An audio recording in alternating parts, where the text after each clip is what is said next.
Komisi Pemilihan Umum Daerah temukan ribuan surat suara rusak dalam proses pelipatan. Kerusakan mulai dari kertas yang sobek hingga bercak tinta bekas percetakan.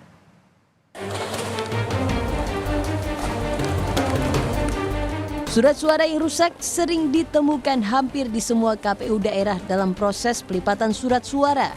Di Provinsi Maluku misalnya, dari hasil sortir dan pelipatan surat suara pemilu 2024 di 11 kabupaten kota, ada 77.510 surat suara mengalami kerusakan.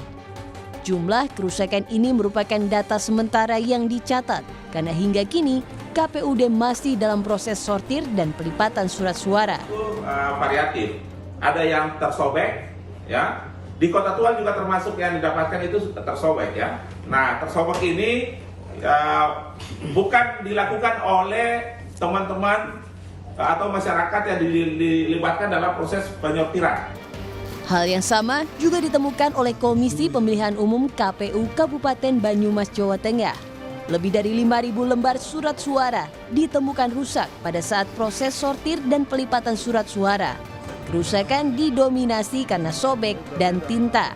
Kerusakan ini yang terbanyak di surat suara provinsi, kebanyakan ada surat suara yang terbelah. Dari proses sortir yang dilakukan di Kabupaten Grobogan, juga ditemukan lebih dari 3.000 surat suara yang rusak. Kerusakan surat suara kebanyakan karena tinta cetak pada nama partai maupun nama caleg tidak jelas. Ada yang sobek, kemudian tintanya ngeblok sehingga berpotensi untuk menghilangkan tulisan yang ada di dalam surat suara ini. Sesuai dengan keputusan KPU nomor 1395 tahun 2023 tentang pedoman teknis tata kelola logistik pemilu, ada 8 kriteria surat suara rusak, yakni hasil cetak warna surat suara tidak merata, tidak jelas, tidak terbaca, dan terdapat banyak noda.